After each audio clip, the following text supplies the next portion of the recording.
गुजरात के एक स्कूल का छात्र था नयन।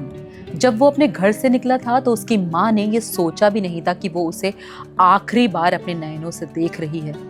कितनी विभत्स घटना है। स्कूल में एक छात्र की निर्मम हत्या उसी के स्कूल के छात्रों के द्वारा की गई। इस बात में इतनी वेदना है, इतना दुख होता है इसको सुन के। तो आज इस पर हम चर्चा करते हैं डॉक्टर जयकरण गोयल से, जो एक शिक्षाविद भी हैं। 30 साल तक जिन्होंने विद्या भारती के स्कूलों में कार्यभार संभाला और वहां पर उन्होंने टीचरों को सिखाया कि कैसे पढ़ाते हैं, बच्चों को सिखाया कि कैसे पढ़ते हैं। और आज हम उन्हीं से चर्चा करते हैं कि आजकल के जो बच्चे हैं उनकी मानसिकता को आखिर हो क्या गया है। सर, बहुत बहुत स्वागत है आपका स्टूडियो में। आपका भी स्वागत है रचना जी। सर, ये जो गुजरात की घटना है, नयन जो छात्र था उसी के क्लासमेट्स ने इस तरह से हत्या कर दी, तो आजकल के जो बच्चे हैं उनकी मानसिकता को आखिर क्या हो गया है? हृदय विदारक घटना जी, भयंकर पीड़ादायक स्थिति जी। और स्कूल में बच्चा चला गया, 9वीं क्लास का विद्यार्थी है, 10वीं क्लास का विद्यार्थी है, आपस में बच्चों का झगड़ा हो गया। एक ने कह दिया मैं तो देख लूंगा, और देखने का मतलब क्या? चक्कू लाएगा और छुरा घोंप देगा और हत्या कर देगा। अरे हो क्या गया है मैं आज? भयंकर पीड़ादायक दुर्घटना। और राष्ट्र कहां जा रहा है, राष्ट्र का भविष्य कहां जा रहा है? सबके मुंह पे तमाचा है, शिक्षा जगत पे तमाचा है, देश की सरकार पे तमाचा है, शिक्षा व्यवस्था पे तमाचा है। ये दुर्घटनाएं रोज अमेरिका में होती हैं। आप अमेरिका का इतिहास उठा के देख लो, 18-18, 20-20 साल के जवान बंदूक खरीद के लाते हैं, वहां पर बंदूक के ऊपर लाइसेंस नहीं है और कहीं भी कुछ भी गोली चला देंगे। वो स्थिति क्यों? वो स्थिति इसलिए कि वहां पर उनकी माता पिता 10-12 साल की उम्र में उनको स्वतंत्र छोड़ देते हैं। और हमारा राष्ट्र तो ऐसा नहीं है।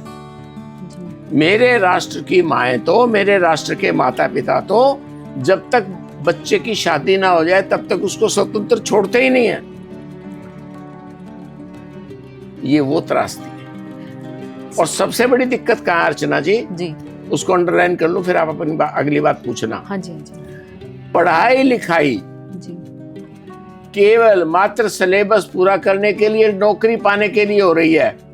ना माता पिता संस्कार की चिंता कर रहे हैं, ना अध्यापक संस्कार की चिंता कर रहे हैं, ना स्कूल संस्कार की चिंता कर रहे हैं। स्कूलों को तो फीस लेने से फुर्सत नहीं है। बिल्कुल। और माता पिता की लापरवाही देखिए। आपको जानकर हैरानी होगी कि मैंने जब अपना विद्यालय शुरू किया, मैंने करियर शुरू किया 1980 में, एक शिक्षा के अंदर कदम रखा डॉक्टरी के साथ में, जी जी, प्रैक्टिस करने के साथ में, तो पैसे नहीं थे, चंदा भी नहीं किया, तो मैंने टिन की शेड बनवा ली। माता पिता के पास जाता था, भाई बच्चों को मेरे स्कूल में दाखिल कराओ, और देखते थे यहाँ तो टिन की शेड लगी हुई है, बैठने के लिए ढंग के स्टूल नहीं है।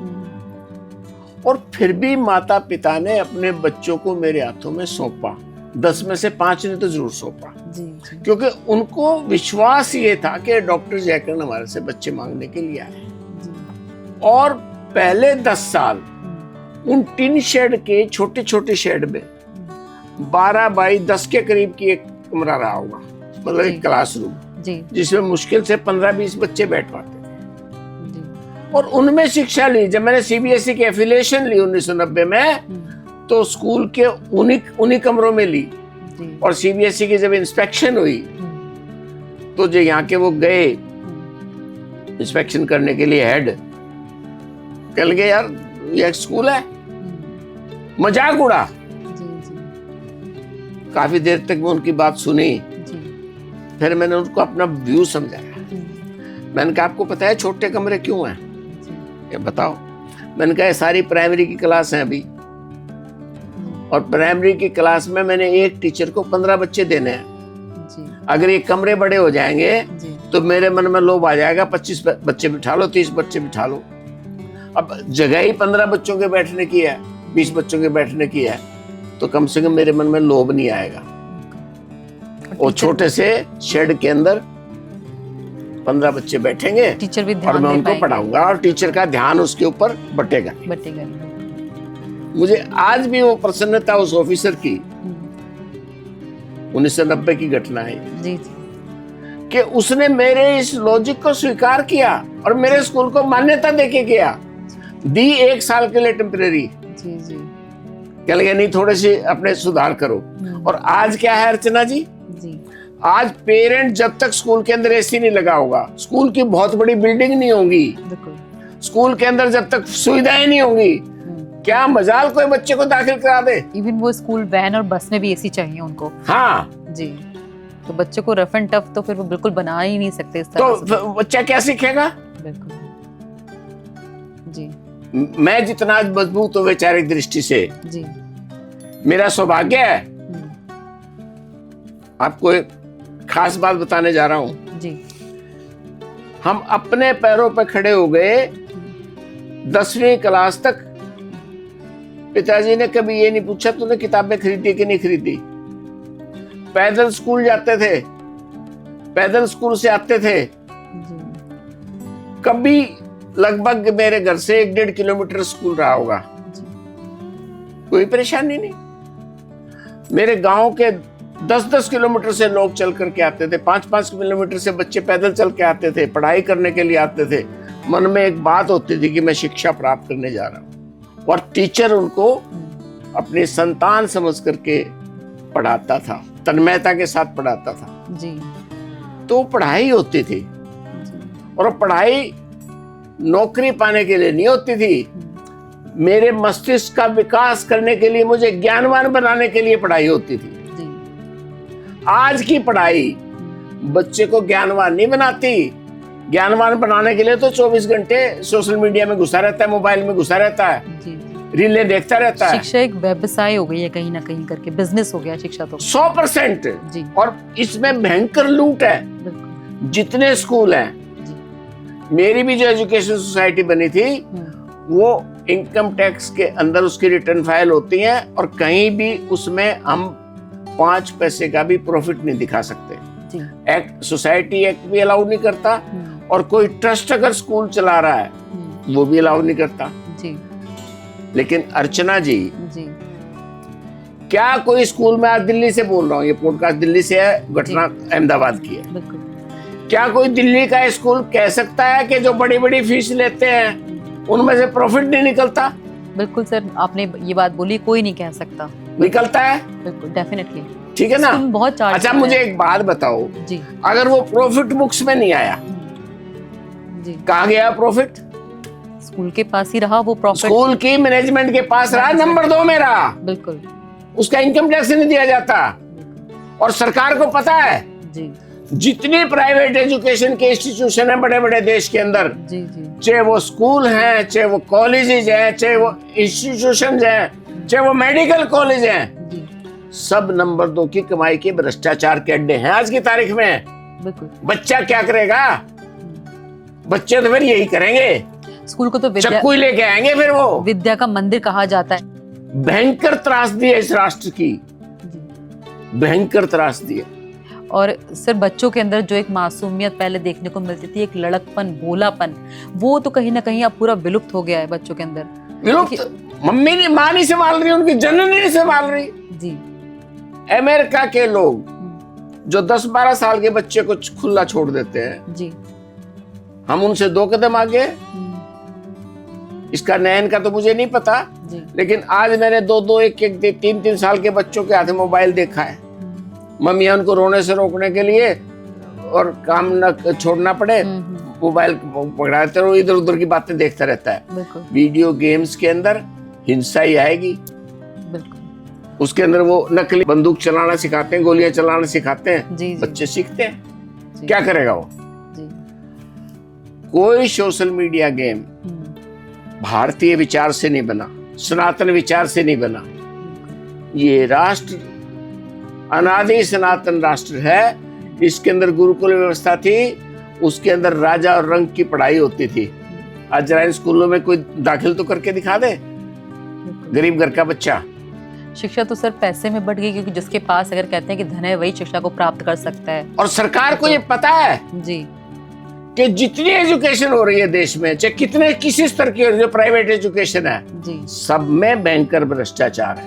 बिल्कुल। जिस राष्ट्र की सरकार इतने बड़े भ्रष्टाचार के आंखें मूंदी हुई है, जी उस राष्ट्र का भविष्य नयन के समान होगा और नयन को मारने वाले बच्चे पैदा होंगे, जी। और वही स्कूल है। सर कहीं ना कहीं अभिभावकों की भी ये ज़रूरत है कि अपने बच्चों को ऐसी शिक्षा दें, उन्हें वो एग्रेशन, वो गुस्सा अगर उनके अंदर, बच्चों के अंदर अभी से पनपेगा तो वो अपनी एक जो वयस्क हो जाएंगे उस एज में आकर तो फिर वो क्राइम भी और भी ज्यादा क्रिमिनल बनेंगे। सब कुछ करेंगे जो नहीं करना होता। जी पशुता से गिरा हुआ जीवन है जी वर्तमान का। जी। हमने मॉडर्निटी का लबादा उड़ा रखा उस करके। तो मैं इस समय मैं तो खैर दादा दादी की श्रेणी में आ गया, लेकिन जो आज के तारीख में माता पिता बनने जा रहे हैं, मित्रों, या तो बच्चे पैदा करिए मत, और करो तो उनका लालन पालन करो अपने हाथ से। स्कूल की शिक्षा अधूरी है, आप घर में उनको शिक्षा दो, उनके लिए टाइम निकालो। एक एक दो बच्चे हमारे माता पिता ने हमको 10 को संभाला है, मैंने 4 को संभाला है। बच्चे आपकी प्रतिमूर्ति हैं, माता पिता की प्रतिमूर्ति हैं। जब तक कोई माता पिता बच्चे में अपने आप को नहीं देखेगा, वो अपने बच्चे का भविष्य नहीं बना सकता। और मैं निवेदन करना चाहता हूं माता पिता के चरणों में, जो भावी माता पिता हैं, स्कूल में आप भेजिए, क्योंकि भेजना आवश्यक है। सर्टिफाइड और डिग्रियां नहीं मिलेंगी जब तक उसको योग्यता नहीं प्राप्त होगी, वो काम धंधा नहीं कर पाएगा। वो आवश्यक है, लेकिन स्कूल की कमियों को माता पिता पूरी करें। स्वयं समय लगाएं बच्चों के साथ, उनके दोस्त बनिए, उनको अपने हाथों से खिलाइए, अपने हाथों से पढ़ाइए, उनके साथ टाइम लगाइए। एक निवेदन के साथ मैं अपनी बात पूरी करता हूं जी। अगर आपके पास समय नहीं है जी। आप अगर ये सोचते हैं कि बढ़िया स्कूल में, मैं किसी संस्कृति स्कूल में, जीडी गोयनका में, बाल भारती में, या किसी भी बड़े स्कूल में, हेरिटेज में मैं दाखिल करा दूंगा और बच्चे का भविष्य बन जाएगा, तो आप बहुत बड़ी भयंकर भूल कर रहे हैं। वर्तमान एजुकेशन के अंदर कोई भी आदमी केवल ये देखता है कि मुझे इसकी पॉकेट से कितने पैसे निकालने हैं, मुझे इसकी डायरी कैसे करनी है। एजुकेशन नाम की चीज है नहीं, जिस दिन हो जाएगी उस दिन नैन नहीं मरेंगे, उस दिन बच्चा हिंसा नहीं करेगा, क्लासमेट हिंसा नहीं करेंगे, अध्यापक उनको संस्कार देने लग जाएंगे। सुदामा और कृष्ण एक पाठशाला में पढ़ते थे, लेकिन कभी हिंसा हुई क्या उनके आपस में? कभी नहीं, ऐसा कभी नहीं हुआ। बिल्कुल सनातन धर्म के अनुसार तो गुरुकुल होते थे सर पहले। हाँ बिल्कुल। तो ये जो विद्यालय की जो सहपाठिता जी, ये जीवन का प्रथम बिंदु है जी। वो नहीं है जी सर, जिस तरह से ये घटनाएं हो रही हैं, बच्चों के अंदर इतना एग्रेशन है, वो एक दूसरे को ज़रा सी बात पर उलझ जाते हैं, मारने को तैयार हो जाते हैं, मारने काटने को। स्कूलों को कहीं ना कहीं कुछ नैतिक शिक्षा नहीं देनी चाहिए अपने बच्चों को, अपने स्टूडेंट्स को। पहले एक मॉरल साइंस सब्जेक्ट होता था स्कूलों में, अब वो सब्जेक्ट नहीं है, तो नैतिकता की शिक्षा देनी कितनी आवश्यक है? नैतिक शिक्षा देने से नहीं आएगी जी। नैतिकता बच्चा अपने आप सीखता है जी। माता पिता के आचरण से सीखेगा, दादा दादी के आचरण से सीखेगा, परिवार के दूसरे लोगों के आचरण से सीखेगा, अध्यापक के आचरण से सीखेगा, अध्यापक के स्कूल के वातावरण से सीखेगा। हमारी परेशानी ये है कि हम पैदा तो भारत में हुए, नकल अमेरिका की कर रहे हैं, और अमेरिका को ऐसे ओढ़ रहे हैं जैसे पता नहीं कितने बढ़िया और खूबसूरत हैं। मित्रों, दूर के डोल हैं, उनकी लाइफ कितनी दुखी है जी।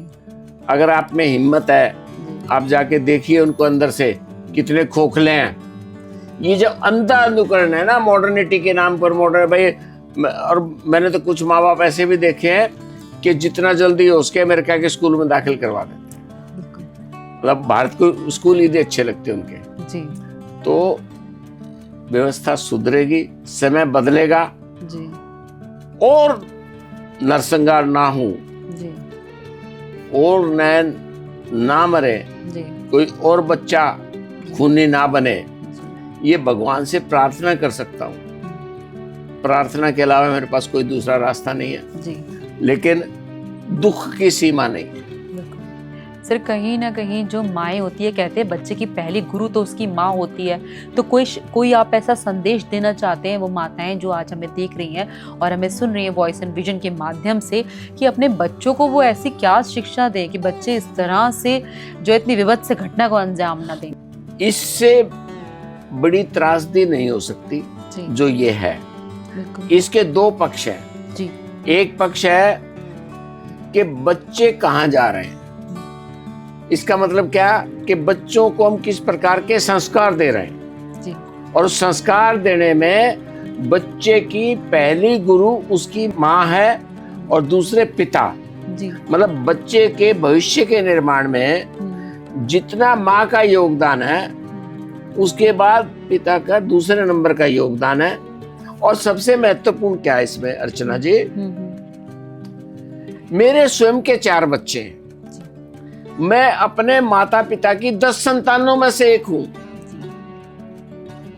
और इतने बहुतायत बच्चों के बावजूद, इतने बड़े परिवार के बावजूद जी हमारे माता पिता हमें संस्कार देते थे, हमें दुनिया में जीवन में आगे बढ़ना सिखाते थे। जी जैसे पुराने जमाने में कोई बच्चा एक किसी विद्यार्थी की पेंसिल चुरा के ले आया, तो मम्मी को पता लगा, उसकी माँ को, उस समय मम्मी तो नहीं बोलते थे हमारे टाइम में, उसने तुरंत माँ ने क्या कहा, उसको कान पे एक चांटा मारा, उसको कहा पेंसिल वापस दे के आओ। तो ये जो दृष्टिकोण था जी अध्यापक, मैं जब 9वीं क्लास में पढ़ता था, मेरे एक अध्यापक की क्या आदत थी, उंगलियों के बीच में पेंसिल फंसाते थे और ऐसे हाथ मिलाते थे, और इतना भयंकर पीड़ा होती थी। मैं आज उन दिनों को याद करता हूं ना, तो आज भी मेरी आंखों में आंसू आ जाएंगे, इतनी भयंकर पीड़ा होती थी। लेकिन कभी हमने अपने जीवन में, अपनी पढ़ाई के समय में अपने माता पिता को जाके ये नहीं कहा कि मेरे को फलां अध्यापक ने ये सजा दी। और कभी मान लो किसी ने कह दिया, तो माता पिता क्या करते थे, तूने ढंग से पढ़ाई नहीं की होगी, ये तो टीचर ऐसे सजा नहीं दे सकता। तो ये दृष्टिकोण था माता पिता का अध्यापक के प्रति कि मेरे बच्चे के साथ वो अन्याय नहीं कर सकता, अध्यापक का बालक के प्रति कि मैं इसके भविष्य का निर्माण करूंगा, मुझे बालक के भविष्य के निर्माण की जिम्मेवारी दी गई है, तो मैं इसको समाज का अच्छा नागरिक बनाऊंगा, माता पिता की अच्छी संतान बनाऊंगा, राष्ट्र का अच्छा नागरिक बनाऊंगा, ये मेरा कर्तव्य है। और जीवन में ये आगे बढ़ेगा तो मुझे याद करेगा कि मुझे उस शिक्षक ने शिक्षा, और वो नयन है गुजरात का जी या मेरे कभी विद्यार्थी रहे हैं मेरे समय के 30 साल लगातार मैं विद्यार्थियों के साथ रहा हूँ जी। आज भी मेरे विद्यार्थियों को मैं हृदय में बसा के रखता हूँ, और विद्यार्थी आज भी मुझे भूले नहीं है। जी जी अनेकों विद्यार्थी हैं जो आज भी मुझे याद करते हैं। मुझे भी अपने शिक्षकों का चेहरा भी याद है, उनकी बातें भी याद है आज भी जी। तो ये जो दृष्टिकोण था जी वर्तमान में दृष्टिकोण समाप्त हो गया। मेरे 4 बच्चे थे, मैं माता पिता की 10 संतानों में से एक आपके सामने बैठा हूं, उसके बावजूद भी माता पिता हमारे लालन पालन की चिंता करते थे। आज हम 2 हमारे 2 और हम 2 हमारे 2 के बाद केवल 1, और केवल 1 भी कब, बच्चे को प्लान करना है।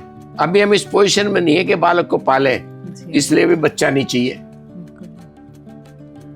इस स्थिति में समाज खड़ा है, और उसके बावजूद मुझे तरस आता है उन माता पिता पे जो 1-2 बच्चे का लालन पालन भी उस तन्मयता के साथ, उतात्म्यता के साथ, उसके व्यवहार के अंदर कोई खराबी ना आए, उसको संस्कार देने की दृष्टि से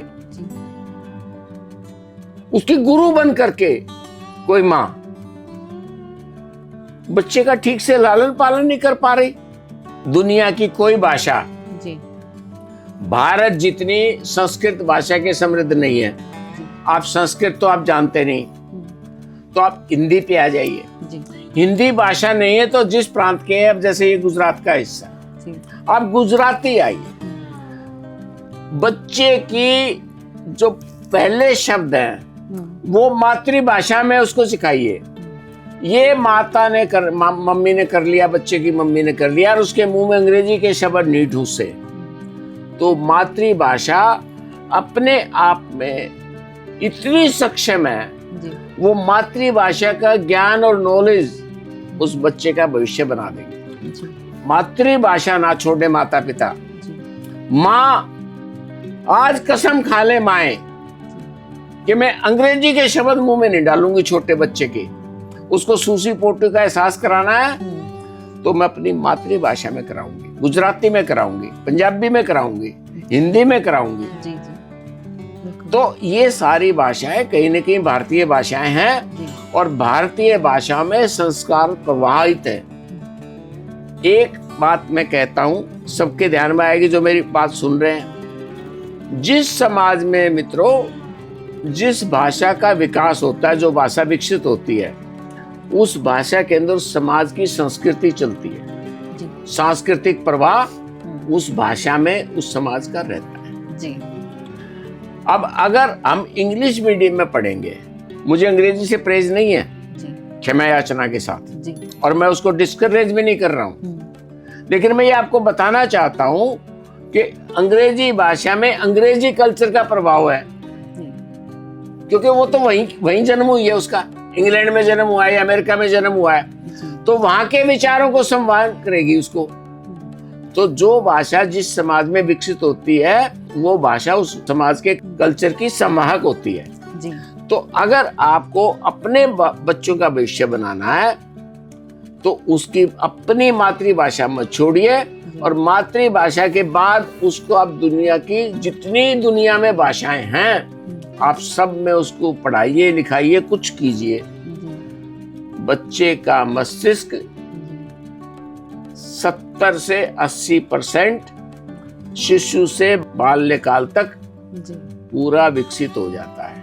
वो जो विकासशील मस्तिष्क है हमारा, जो माँ के गर्भ में जिसका विकास आरंभ हुआ मस्तिष्क का, उस बालक के बाहर आने के बाद उस मस्तिष्क के विकास तक मातृभाषा पहली जरूरत है। मदर टंग के बिना बच्चे का भविष्य नहीं बन सकता।